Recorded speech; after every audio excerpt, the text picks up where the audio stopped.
Hey guys, what's going on? Welcome back to another GameFix podcast. We keep changing it up on you. I'm using a webcam on my laptop this time, and Kyle's got the same setup, but I can't get anything consistent. It seems.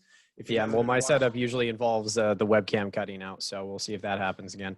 hopefully it doesn't. If you guys looked at my videos recently, you'll see that I'm using a DSLR. I'm using the webcam. It's all over the place. But some exciting stuff going on the channel. I'm going to be posting a PS4 collection showing off the games that I have. You can kind of see them behind me. But make sure you subscribe for that. That way, whether it's GameFix or on One Up Matty, you guys can see that. But Kyle, tell us a little bit about what you've been up to. What I've been up to as it pertains to gaming, much like last week, it's been mostly Modern Warfare. Although now, as of yesterday evening, I was ready to pass out by like 8:30 because it was a really long day. But I went ahead and hopped on and played a bit of the Call of Duty Cold War Alpha, which was... Beta. It's the beta. I'm sorry, it's not the alpha. We did the alpha. This was the beta. This was the closed beta, so you had to have pre-ordered the game. Mm-hmm. So I went ahead and bought the digital Ultimate edition Cool. last night and hopped on that. Other than that, I've already worn like 4 professional hats today, which has been a lot of fun. It's been a busy day, but I'm high on a Nitro Cold Brew, Starbucks Nitro Cold Brew, one of my favorite beverages. Shout out to Starbucks. And excited to get into today's news because there has been some both fun, just gaming centric stuff, but also some nerdy tech computer stuff that has happened this week. So pretty stoked. Cool. That's cool. I've been playing a lot of Crash Bandicoot 4. I just finished the game. I have about a 40% completion rate. Wasn't going for boxes or anything. Got all the color gems, which isn't too tough. But I don't know, man. The platinum trophy in that game is insane. You got to speed run every level. You got to beat every level while getting every crate without dying. In the level, in the last level, I did a review on it. If you guys haven't checked it out, go check it out on my channel. I watched the first half. The final level of the game is one of the hardest, if not the hardest, platforming level I've ever played. It's absolutely nuts. And I said in my review that I think that Celeste still takes the crown as the harder game. But the fact that you got to beat that last level, get every crate, not die, and cross the finish line in one sitting is absolutely mental. And so it's perfect runs on every level? Perfect runs, no time trial. So there's 2 different things. You got to do the time trial. Okay. It's like a near perfect run, but then you got to get every crate without dying. And you can take as long as you want. But the problem is the end of that level, the last, let's say, minute of it is all perfect timing jumps. And you're switching between platforming abilities. So it's absolutely insane. There's people that have already done it. I'm sure that I could perfect it because I really want that platinum trophy, but it's going to take a while. Other than that, played a little Mafia, loving the Mafia remaster. And I just got Tony Hawk Pro Skater, never played the originals. They're pretty good. Ton of controller problems. Like, not a problem with the game. It's my problem. There's too much going on. It's hard to remember all the buttons, but I'm having a blast playing it. Yeah, I had a lot of fun with the Tony Hawk games growing up. I never played Skate as much. When Skate 1 came out, when Skate 1 came out, that was a little too edgy for the parents to give their approval of. So it wasn't until like late in the life cycle. I think when Skate 3 came out was when I like actually got into it. But I would play Skate 2 at my buddy's house, and we'd do like the competitions and stuff. Skate 3 is still one of the best skateboarding games. I don't play it at all, but people online love it. And honestly, I think Skate 3 is better than Tony Hawk Pro Skater from what I remember. Mechanically, it's a lot more refined. I think the stick control is better than the buttons. Because it conveys a certain degree of like the kinetic technicality of performing the trick, which was the whole concept behind its original development. Was they wanted to take the pure arcadiness from a Tony Hawk, which is still a lot of fun, but they wanted to kind of separate from that and provide a little bit more of a tactile feel with the game, which is what made it so novel. In a time when there was a million and one skateboard games. But anyways, so, and you got the platinum on SpongeBob, right? You did that the other week. I platinumed SpongeBob, big milestone trophy. That was the 30th platinum. and that is now my 3,000th trophy. So I overlapped those two milestones, that's which beautiful. is sweet. I should have more plats, but and then just trying to get through Bloodborne, man. Got the first boss. You finally got through Cleric Beast. Congratulations. And I'm having a much easier time getting through the sewers. I just haven't put the time in to get through it. Now, not to deter too much, because people probably don't care about my Bloodborne skills, but when I played Dark Souls, I wasn't bad at the game. I got pretty far. I just didn't know where to go without a guide, which is kind of the whole community behind Soulsborne's games. But to go in a blind run. Yeah, and that's to work as a community to figure out where to go next. Mm-hmm. Yeah. So I mean, the same aspects with Bloodborne, and the controls aren't too difficult for me. Like I got the timing down. It's just where do I go? That's the biggest hurdle from people that have played the Souls games, and they get used, particularly 1 or 2, which are much slower than 3 or Bloodborne. Bloodborne being the fastest game, but when you're ready to pick up, I might join you on some Bloodborne stuff. But definitely when you're ready for Dark Souls 3. Just came in the mail. Getting ready. Oh, you did? Awesome. I'll Sherpa you through that. We'll have a blast. But with that being said, rapid fire. We're doing. Kyle, talk about this new segment we're going to be starting. Yeah. So we want to kind of provide a little bit more structure to the podcast moving forward. One of our first kind of predefined segments, if you will, that will probably become a staple of the podcast is just going to be kind of a rapid fire news of the day type of deal, where we just cover 5 to 10 of the things that have happened during the week that are definitely noteworthy, but not necessarily worth a dedicated conversation around, at least for our purposes. And so with that being said, do you want to hop into our first one with Microsoft? Oh, actually, no, that almost seems like a topic in and of itself. Maybe we should save that towards the end. There's been enough coverage on this on YouTube. I think we just jump into it. A lot of you guys know a bunch of things happened this week as it relates to next gen. And the first thing was people got hands-on experience with the Microsoft Series X. Very cool. All of the games that people were playing are past gen. As we know, there's nothing optimized yet for Series X that they could play. But people have already reported that the console is a little bit toasty to the touch. Mainly, we're not engineers or any console repairmen, whatever you want to say when it comes to this stuff. But if you look at the design of the Series X, you're cramming a very powerful PC. Don't get me wrong, PC elitists versus console, yada, yada. It's a powerful PC in there. Not the best, but it's certainly not something you go to Staples and buy to do email checking. No, absolutely not. It's an 8-core, 16-thread, CPU. It's pretty, damn equivalent to a 3700X, really, in terms of the CPU. And that's you're putting that all into this miniature box. Okay, granted, it's bigger than we've ever seen before, but it's still small for a computer. And you're not giving it proper airflow. You're letting it exhaust from the top vent, and that top vent gets hot. The other thing that's notable that gets hot is the proprietary storage in the back of the console. So people have been reporting that when they pull that chip out, that the metal bit on that is actually hot to the touch, not even warm, but almost uncomfortably hot or hot. That's how electronics work, though. I don't think it's anything to be super alarmed with.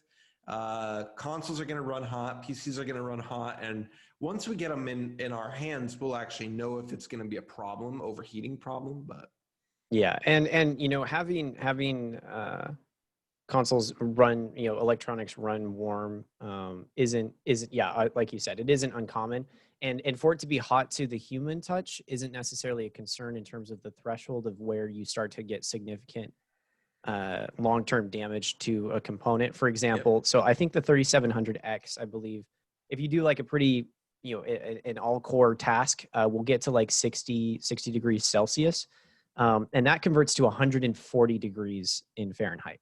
Jeez. So that would burn you, right? Yeah. And so for people to be commenting that, it's hot to the touch, we're probably talking somewhere in like the 120 degree territory. This is conjecture on my part. But for it to be hot to the touch doesn't necessarily mean that it's actually truly at a threshold. But I will say, though, even if it's not at a point where the chip starts thermal throttling, which before we started recording was my question to you on this, was whether or not the games were causing the console to thermal throttle. which is where the console has to downclock itself in order to prevent itself from overheating. And so that has a direct performance ramification. But running at warmer temperatures in general, though, will have a long-term effect on the overall quality. Like, regardless of how much you overbuild the PCB of, like, you know, say the motherboard in this instance, although it's not exactly a normal motherboard, it will cause potentially some issues down the line. So while we might not see kind of hardware-related issues in the next 2 or 3 years, I could see, this is complete speculation, but I could see us having some issues with having Xbox Series X's be dying, you know, down the line if this was actually like a legit issue. I do agree. I just don't think we're going to see a red ring of death, especially with Microsoft and their positioning. Maybe long term this might impact it, but I think both Sony and Microsoft will learn their lesson with that console generation in terms of QC. Yeah, on the front end.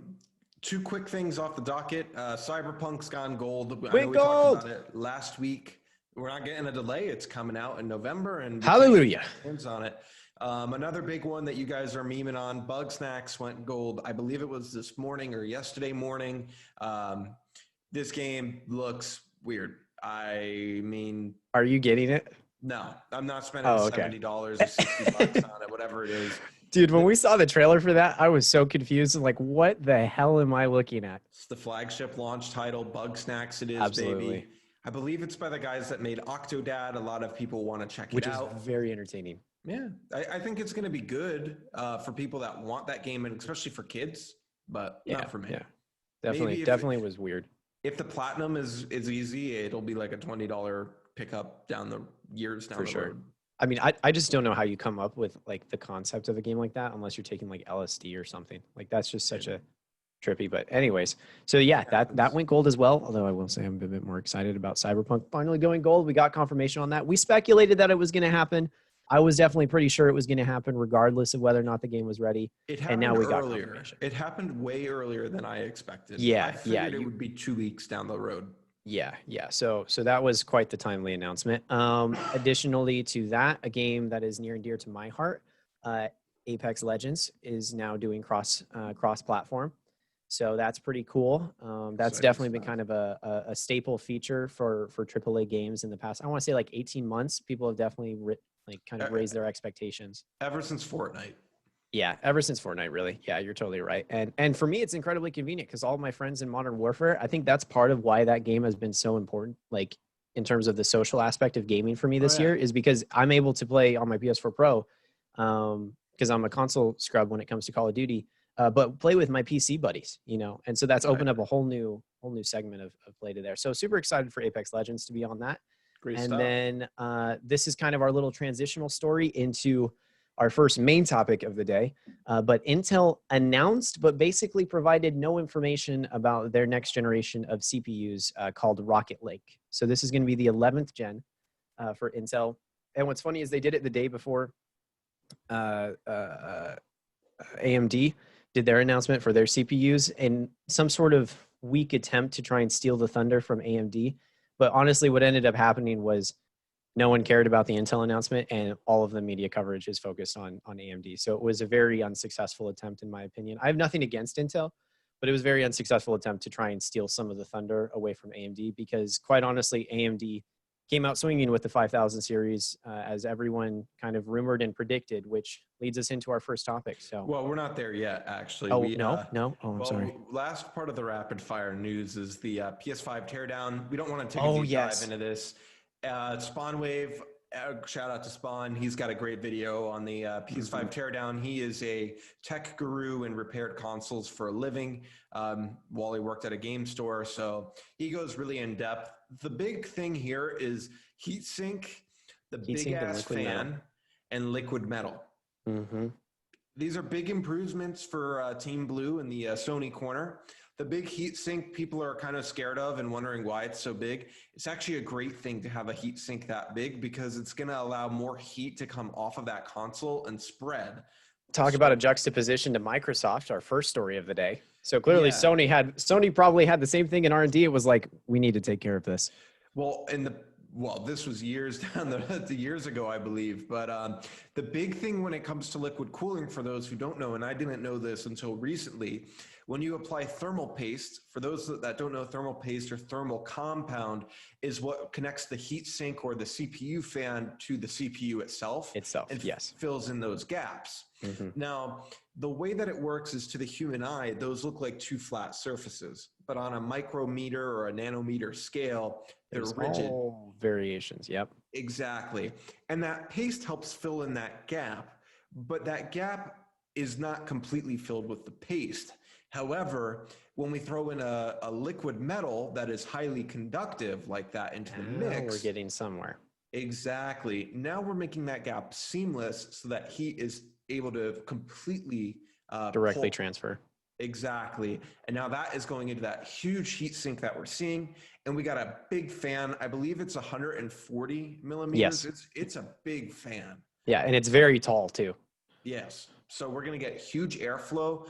And what we also found out is, as much as we meme on the PS5 design, that design was purposefully selected so that it could create a suction-like effect for the airflow. And that makes it more like a vortex or a vacuum so that we're getting top quality airflow. So it's very interesting because PlayStation is usually saying PlayStations are going to be taking off like an airplane. Well, now we have a PlayStation that looks like an airplane that isn't going to be taking off. Yeah.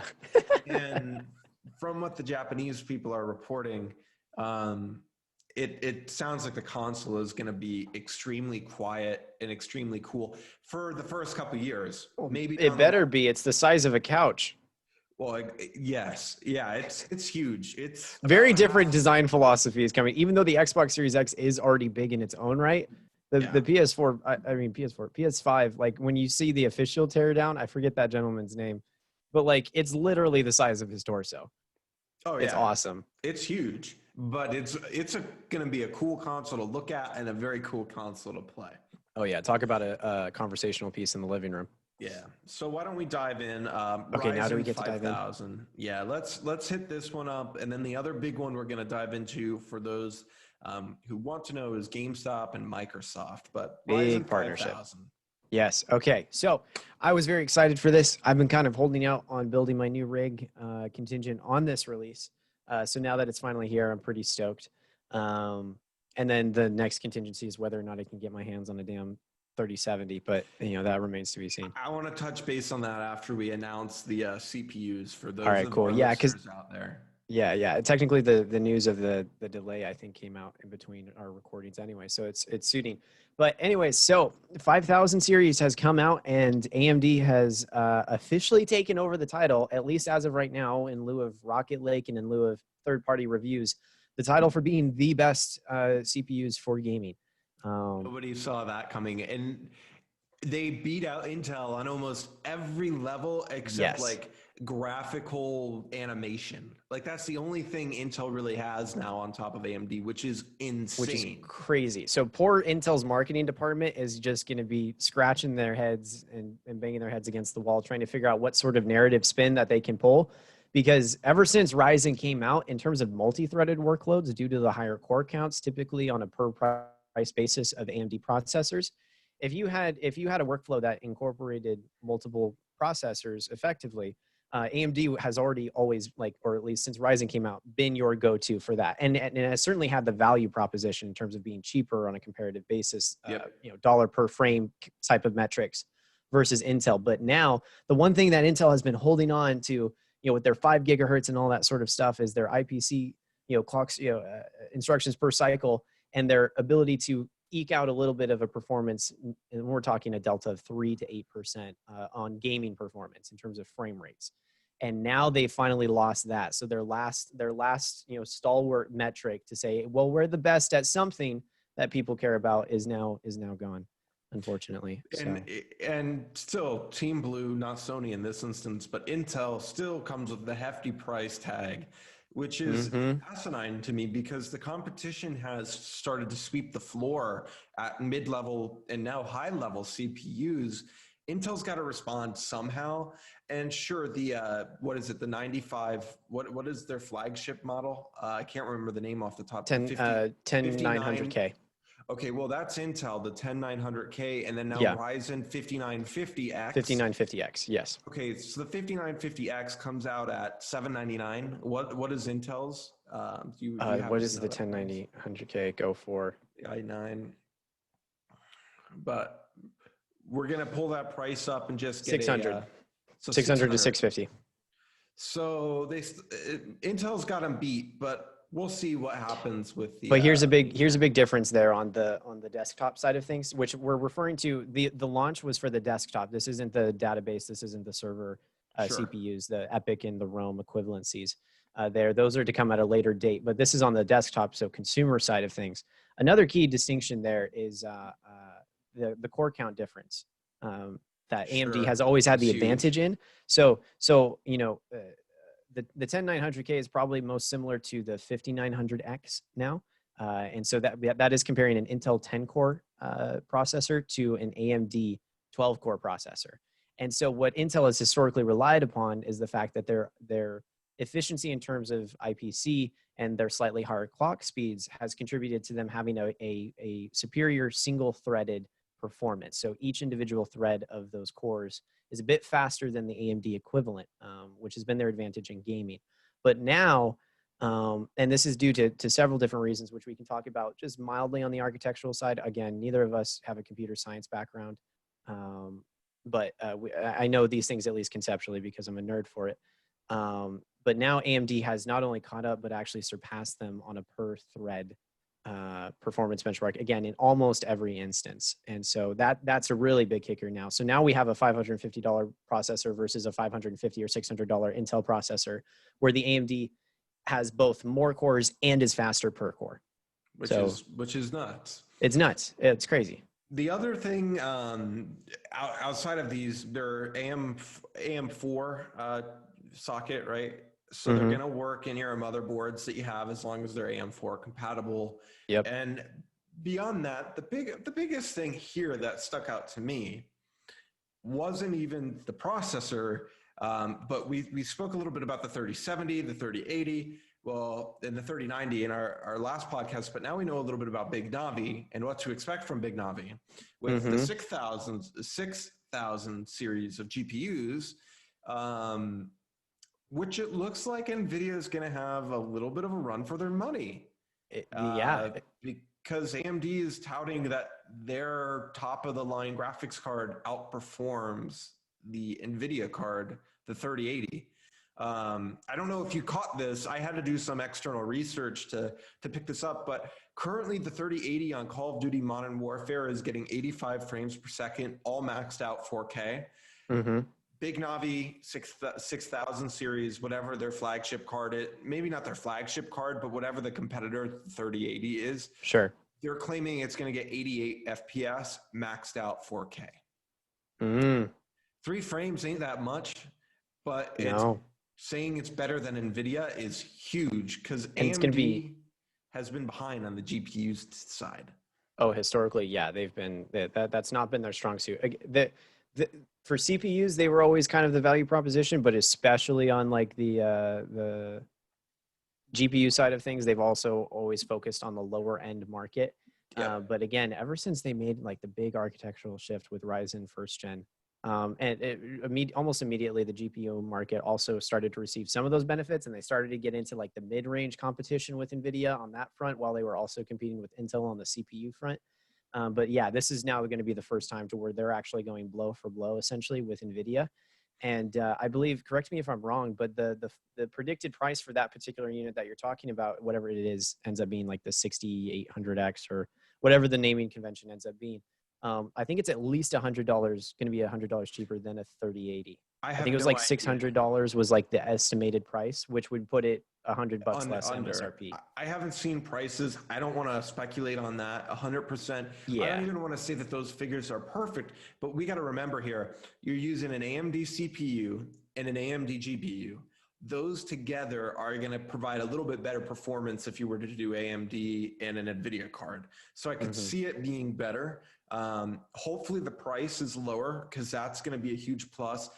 And the other thing is, if AMD is able to produce a ton of these and they not sell out like NVIDIA did, you're going to start seeing the water shift in the graphics card market, I think. The same way that we've seen it in the CPU side of things in terms of market share. It's like, why wouldn't you go with Ryzen? Well, if they can provide the cards at a better performance at a lower cost, why wouldn't you go with AMD? Mm-hmm. Mm-hmm. I would. No. I would. That's why I'm holding out. I think AMD is going to swing big, and I have good feelings about this next generation of graphics cards, especially because the new consoles are going to be powered by Big Navi as well. Yeah. Oh, yeah. And so from a development standpoint, it's going to be a lot easier to optimize Oh yeah, on easy. AMD's hardware because the fundamental coding structure of RDNA2 is going to apply to everything. So that's quite a utility for them. And again, AMD's only been growing in their market share. I mean, whereas Intel has been really kind of fighting to maintain, actually has been losing market share. I think between like Q3 of 2017 to today, to like Q2 of 2020, I think AMD's more than doubled their market share on the CPU side of things. Because I know right now they sit at about 20%. That's nuts. And so in about two and a half years, they doubled their market share on the CPU side of things. And so leveraging that momentum, they're gunning for NVIDIA next on the GPU side of things. So. Well, not to go into too deep of tech talk, because I don't think we're the guys for that. I mean, like Jay's there's a million or whatever would be great. Bitwit, they get really into the guys that know better than us. Nitty gritty. So if that's what you're looking for, GameFix isn't that place. We just talk about nerdy things and nerdy games. We just want more frames. More frames. Exactly. This is huge advancements from AMD. But to shift gears into the other big behemoth that hit the news this morning, Microsoft and GameStop are partnering up. We've beaten GameStop. Yeah, we've beaten GameStop with a dead horse, with a stick, like a dead horse, saying, "When are you gonna die? Are you dead yet?" I love GameStop. I love going to GameStop. I don't love shopping at GameStop. Let me clarify. I don't. There are people that are cool at my GameStops. There are people that are terrible at my GameStops. I almost worked at one. I almost became a manager of one. Yeah, it was crazy. Regardless of what you think of GameStop, this is huge. Are their practices going to change? No, probably not. Are they going to stop shoving pre-orders down your throat? Probably not. Are they going to stop taking advantage of grandmas and moms who don't know that they don't need a game warranty? Probably not. No. But the in-store experience is going to shift dramatically from what you're used to. It's almost like I'm curious if this is going to be a fundamental shift in just the entire business model of GameStop with this partnership. Potentially. The thing that really kicks it off to begin with, the things that we know for sure are going to be happening is, one, whenever you go to GameStop now, you're probably going to see a much bigger Xbox section because Microsoft is probably going to be providing them with better discounts, better supplier or supply chain methods so that they could get stock in quicker than other retailers. I think you're going to see quite often with those sorts of arrangements, there's typically a clause associated with the amount of space in your shop that has to be allocated to that.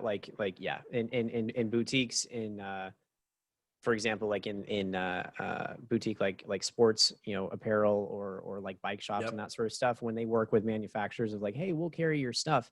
Then they're like, okay, well, that's fine, but we need, if you want these prices, we need 60 or 70% of your floor space, that sort of stuff. Exactly. So surely something like that, like you said, is going to be a part of this. So that's going to be a huge change just to the layout of the store. Second, which I don't want to go too deep into this, but one other thing, I talked to my GameStop this week. They had 6 Xbox Series X's, I believe, for pre-order. That was all they got, 6. And I live in a pretty large town with about 100,000 as our population, and our neighboring towns high per capita income. Yeah, decent income. They had over 30 PlayStations on each pre-order day, I believe. And the Xbox side, they had 6 to 10. They said that was it. So I think it's interesting. Hopefully, now that this deal is in for the Xboxers, more stock becomes available. Anyways. The other big thing that is going to be interesting to see how it plays out, they're going to eliminate the point of sales machines in some stores. I hope that they roll this out in all stores rather than some. But you're basically going to see the POS get eliminated. All of the employees are no longer going to be using Windows XP computers and programs that are 25 years old. Because was that an internally designed POS system? Probably not. It was probably not. Okay. But the one in mine was always breaking. So yeah, they're always down. The computers are slow. But what they're going to be doing is now every employee at the selected GameStops, hopefully again, they roll it out to all that they decide not to close, are going to get Microsoft Surface Pro tablets. And they're going to be like an Apple store where they walk around the floor and they meet you on the floor. They walk you to the game section, and it's going to provide a more interactive experience. If this was any other game store, I would love this because you kind of have somebody who's tailored to you. Hey, what do you like? Shooters? Okay, these are the shooters I recommend. Being that it's GameStop, it's, hey, what do you want? Should I follow you around our small ass store and hopefully help you buy a controller with an extended warranty that you don't need and make sure it's pre-owned and all of these things?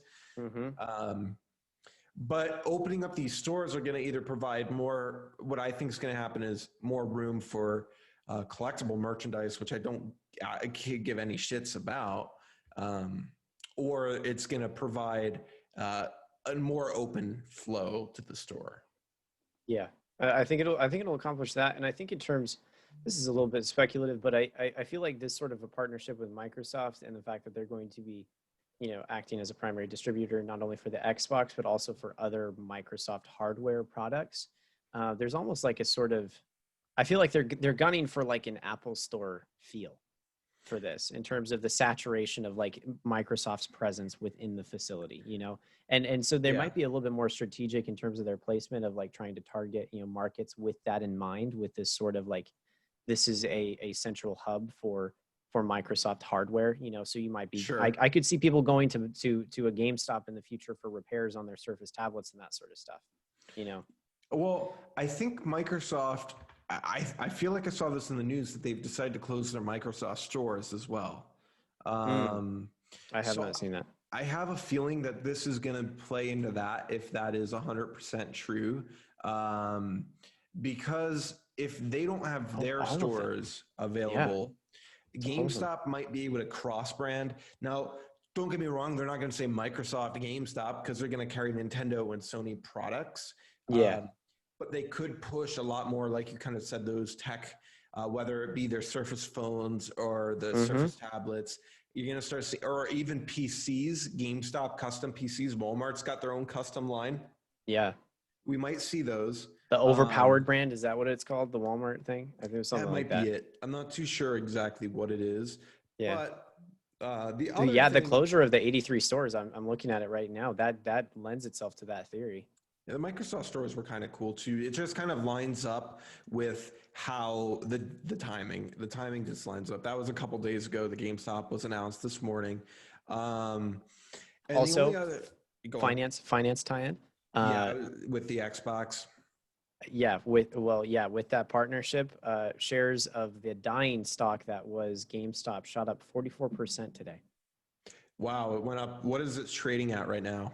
I don't have the stock in front of me. I thought it was 20% because I saw it went from 10 and change to 12.50 and change. But if it went up higher, well, this is since the announcement. Since the announcement, its net is like 44%.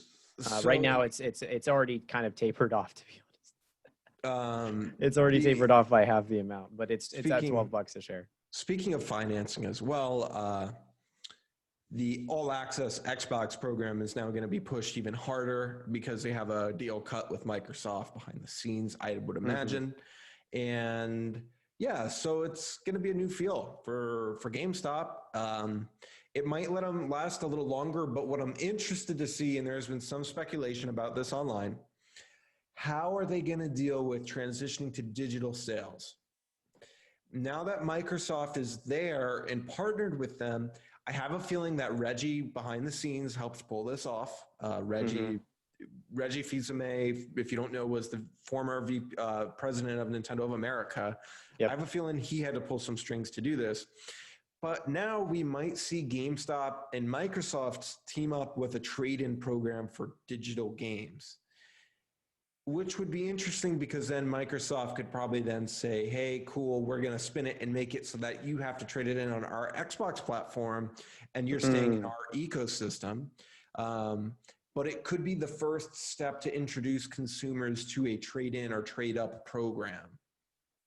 Kind of like the process that Steam had to go through a while ago with processing returns and that sort of stuff.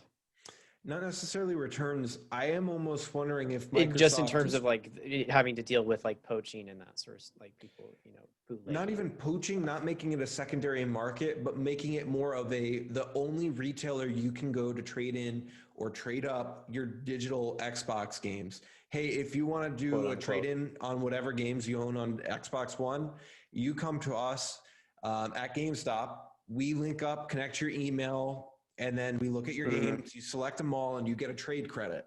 You can either purchase whatever you want in the store, or you could purchase it through the Microsoft Store to get a new digital game or whatever.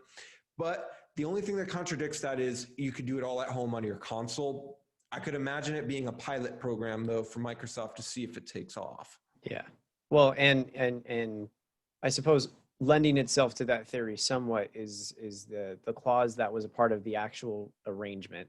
I have the document in front of me, which is that GameStop has to completely overhaul all of their internal systems, including their forward-facing storefront online. But they're perfectly incentivized to do that because I looked, I think it was Wall Street Journal article mentioned that in a 4-month period at the beginning of this year, due in part to the global pandemic, GameStop's online sales skyrocketed by 1,500, and I'm correct on that number, 1,500%. That's nuts. Yeah.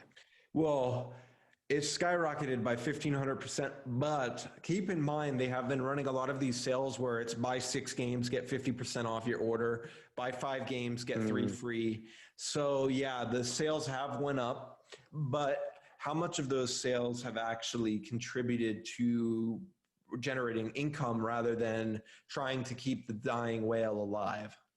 Yeah, no, that's a fair point. And also how much of that is driven not even by sales or advertising or getting larger portions of customer wallets, but how much of it is due simply to the fact that we have a certain problem that prevents us from going to stores in the same way that we're used to, So exactly. That could be a very large contributor itself. GameStop is going to be around for a little while longer, I would imagine. We keep speculating every year, this is it. They're going to die. They're not going to die in the next year. They're probably not going to die in the year after that. Now, this partnership bought them quite a bit of time. I honestly, sorry, I'm away from my microphone. Honestly, I don't imagine them disappearing, for at least several years, because Microsoft wouldn't be posing this sort of a partnership if they did not have a strong conviction that there was a sufficient return. Or if it goes downhill, then they'll just buy them out. It'll be an acquisition. But there's really no money on the table other than better logistics, assistance when needed, and new computers. So for Microsoft, this is pennies in a bucket. True. Very, very true. All right, so let's kind of begin to wrap it up. This is a shorter podcast. We got a couple more topics to go through, but these are going to be a little less in depth, a little quicker, and you guys have heard some things about this. One thing that I just want to touch on briefly is that the PS2 or PS5, wow, we're going way back in time. The PS5 is not going to use proprietary memory like the Xbox Series. Hallelujah. With this teardown, Kyle, your webcam went away, by the way. I know. With this teardown video, we determined that they're going to use M.2 NVMEs. They're going to use the regular size without a heat sink, but it's also going to be compatible with smaller size NVMEs. You're still going to want to check this out before you purchase. There will probably be a list of NVMe drives that do work, but that is yet to surface. And they are going to be PCIe Gen 4. Yes, they must. So no Gen 3 NVMe. Correct. And you're going to need to make sure that they're proper write speed. The PS5 is in the 5 gigabytes, but I believe Western Digital was the first to announce that they do have a drive that will be compatible with the PS5. And I believe that is in the 7 to 9 gigabytes per second range. So mileage is going to vary with your NVMe drives. The cost of that currently for 1 terabyte is about the same as the Xbox's proprietary 1 terabyte memory. But obviously, since they're not going to own the market on this, a year or two down the line, anticipate the NVMe drives being about maybe 150 on a sale day, especially with more people being adoptable to this, right? We saw it with the Switch. The Switch was very expensive for micro SSDs or SD cards, not SSDs, micro SDs. And down the line, technology got better, obviously, but with more switches meant more people are buying SD cards, and we saw that price decrease. Anything on that, Kyle? Not too much. I'm currently experiencing webcam issues annoying me again. We got through almost the entire episode without it freaking out. No, I don't really have too much to add. I'm glad it's slightly more in the open source side of things, which you already covered. Most likely that Samsung 980M whatever drive that it's called, which, by the way, Samsung drives are by far the best drives particularly if you have essential data. Fun fact, if a Samsung drive dies, there's a specific methodology. There's distribution centers that you can go to, data recovery places, and there's a special way to do data recovery on Samsung drives that doesn't work on others. That's so awesome. Fun little fact about that. So for those game saves, if you don't have them in cloud storage, there you go. There's another insurance policy. Awesome. But yeah, we'll see where it goes. I'm just glad. Although it's not hard to get to, but it is a little bit inaccessible. You got to take off the panel and stuff. This is going back to the PS4 or PS5. I'm so used to saying PS4 for the past number of years. So many years. But it is slightly inaccessible. I wish they would have made it a little bit more convenient for users to add, because I feel like the plug and play nature of the Xbox equivalent thing is nice. It's huge, but then we'd be dealing with proprietary memory, which also provides some type of, not a monopolization, but a potentially anti-consumer practice. Yeah, for sure. And so, yeah, Samsung being, the first for like pretty much confirmed drive, but Sony taking the open source approach is definitely more consumer friendly, and price competition within solid state storage in general should potentially make that a much better option in the long run, because probably I doubt Microsoft is going to have much incentive to lower their prices if it's proprietary in the coming years, whereas we'll probably see prices come down for PCIe Gen 4. I mean, they've already come down by about $100 since PCIe Gen 4 drives first came out. You could easily pay $350, $400 for like a 1 terabyte drive when they first came out, but now it's like the $200 to $250 range, which is nice. So we'll keep seeing capitalism do its thing in that regard. Moving on to the second to last topic. This isn't a huge thing for the North American audience, but this is really big for Japan. And maybe it just goes to show that we don't do things. Can you please explain this to me? Right. So in Japan, for those who don't know, and I had to do a little bit of extra research on this because I saw a lot of news on this and I was a little confused, to be quite honest. The circle button in Japan is our X button in America. They're not switched on the controller, but if you wanted to open a game on a Japan PlayStation 5, you would hit circle instead of X. That's so confusing. It's actually not, and it makes a lot more sense. So anything you want to do that is a confirmation is a circle. So like, let's say you want to view your friends list, and here we'd go on the PlayStation dashboard, we go to friends and hit X to open it up, and now we're seeing our friends list. Circle would be back. Well, in Japan, you would hit circle, and the reason why you would hit circle is because circle means confirm in their culture. And X means cancel or bad or not right. Yeah. So to close something, we would hit X, and then to open it, we would hit circle. You actually see this a lot in games like Metal Gear Solid. I don't know if you've ever played those, Kyle, but I played the 5th one. You probably got a little tripped up because circle button is actually used more than X in that game. Oh my gosh, you're right. Dude, okay, no, this is legit reaction. I'm just now realizing from running around as him in the desert. That's totally true. The controls are kind of funky. And any JRPG follows the same Oh, controller my scheme, mind just got blown. unless it is tied or I can't think of the word right now, westernized, if you will. So Yeah. like Final Fantasy VII Remake, that isn't using the Japanese control scheme because that is a AAA title and made by Squaresoft. So those are made westerny so that we can be accommodated for.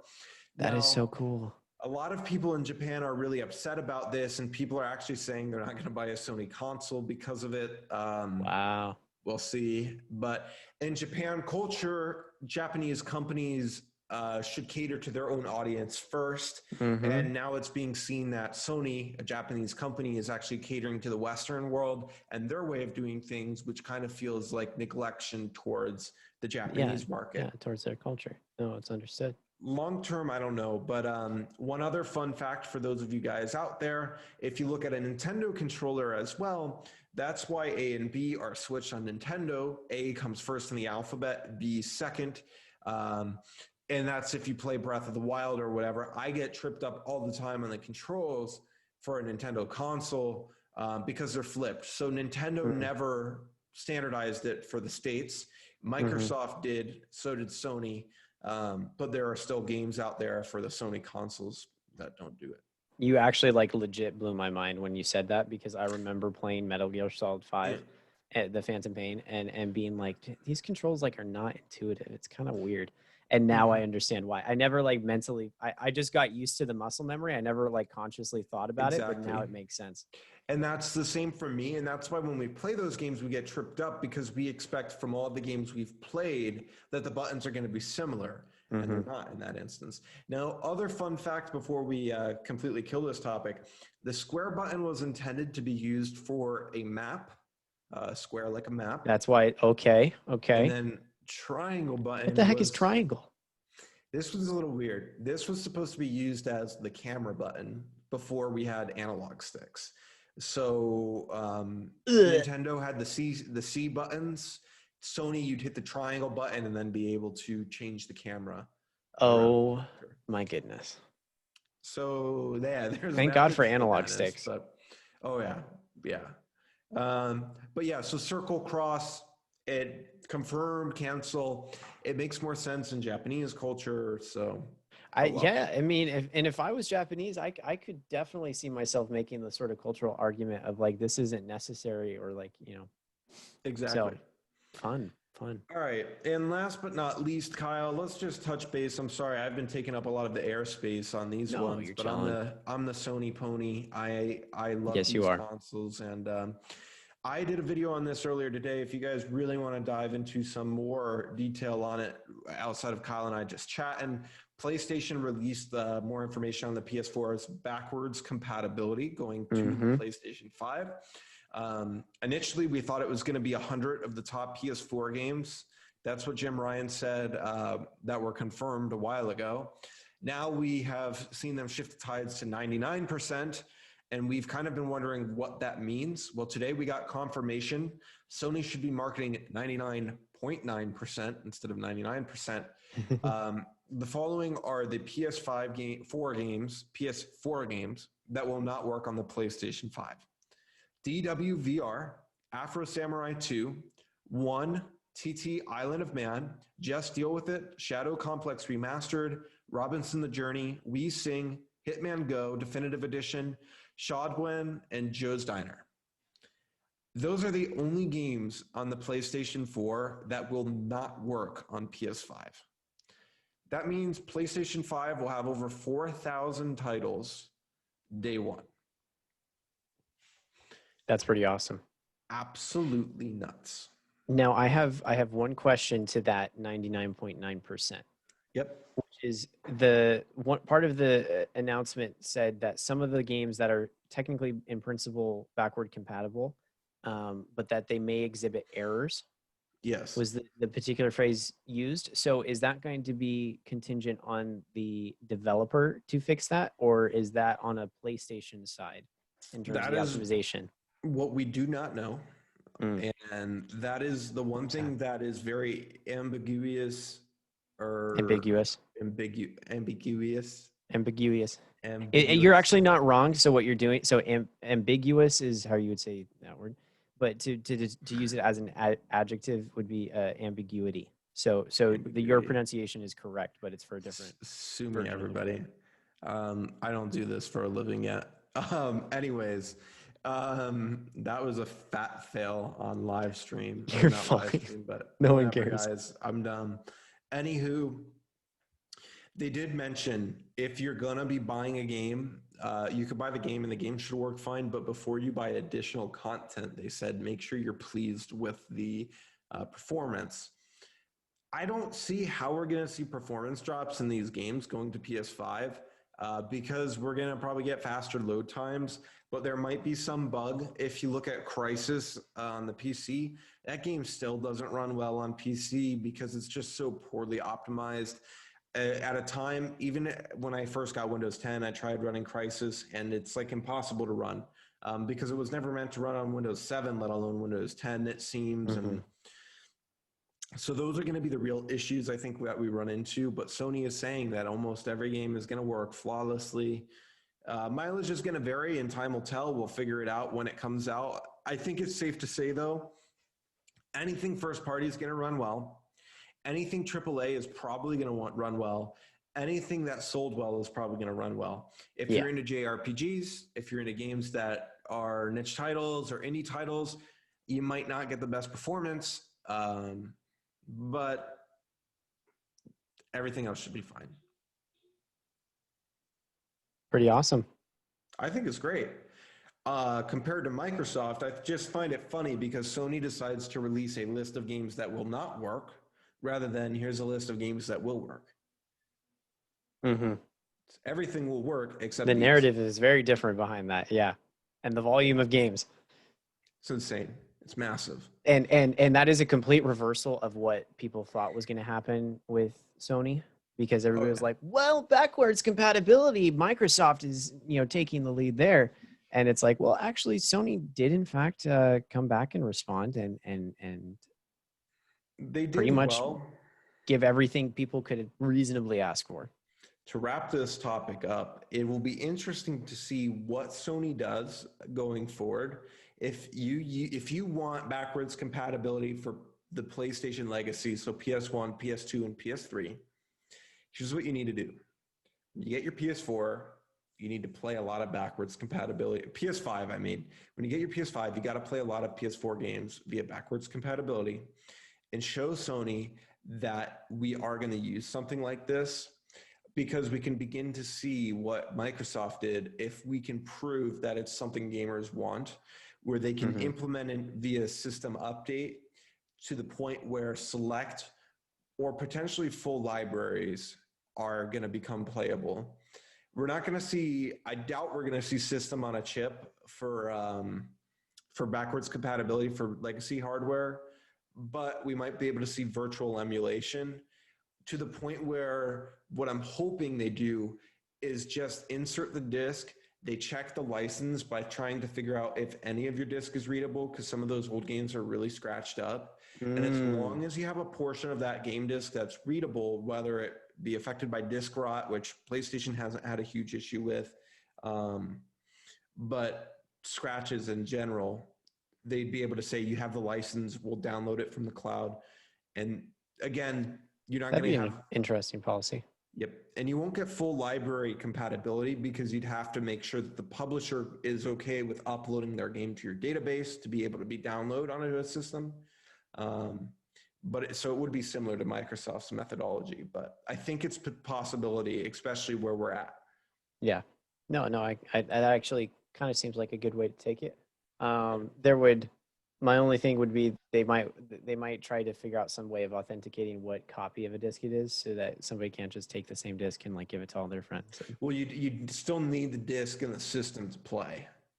Oh, okay, gotcha. Okay, so the second it's not a purely digital copy after you use it, but you need the disc in the system. And that's how the Xbox works. That's why when you plop in a 360 game, it's not playing the disc. It's not actually playing the disc. It's checking your license. And then it's downloading that game to your console. That was a dumb thought. I need more caffeine. And that's why the Xbox does not have full backwards compatibility. The games need to be licensed out not licensed out, but need to make sure that they can be distributed still, which is why you're seeing a lot of games not being distributed because of music copyrights running out or contracts or whatever, which is why we don't have a remaster of GoldenEye on the N64.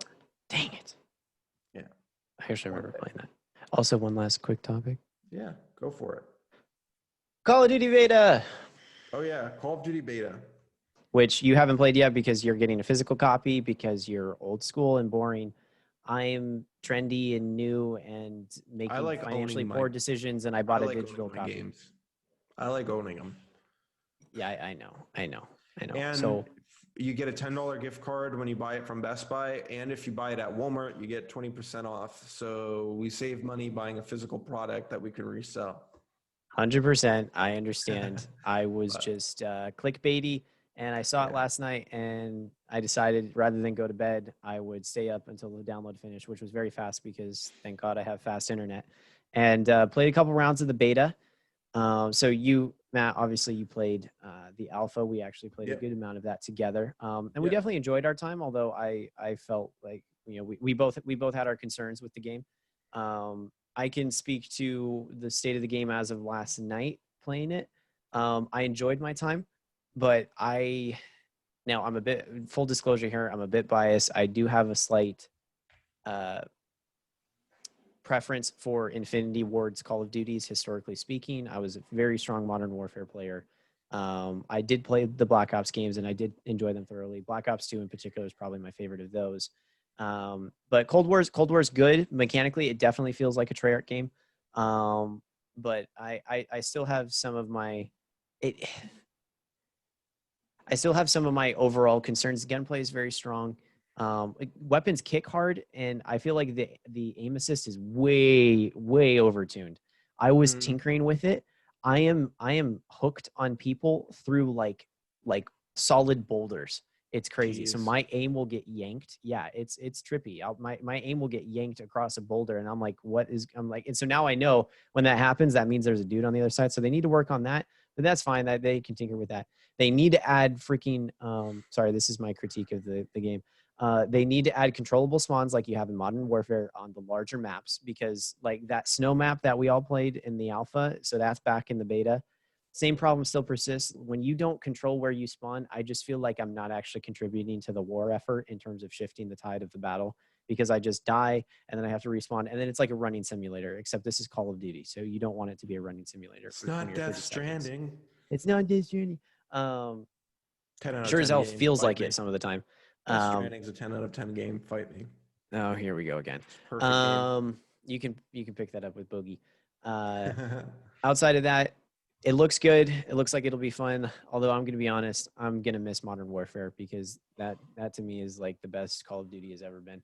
But I agree. Every year I tend to transition. I skipped Infinite Warfare. That was the only year I've ever skipped a Call of Duty. And I'm still yet to play it.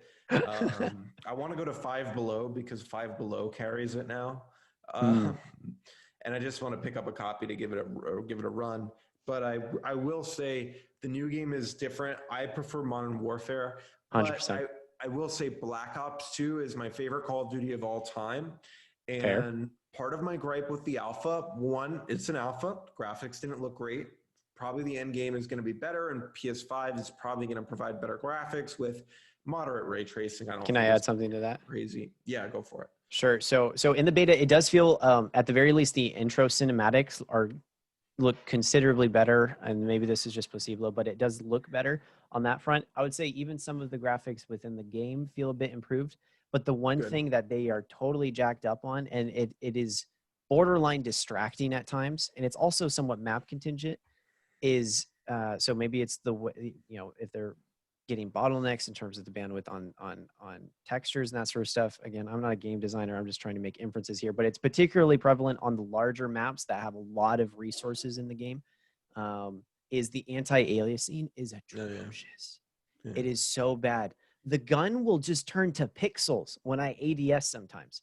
It's borderline distracting from the actual from the actual gameplay. So that's, I would say, graphically, the biggest thing that they need to fix is the anti-aliasing, because those edges they do not look good a lot of the time. But I hope that a lot of that's fixed in the end game. I'm sure it will. I hope there's a prestige mode. I think that Modern Mm-hmm. Warfare missed the map on that. Yeah. The 55 level 55 reset every season just isn't. It's not the same. It's not the same as a prestige.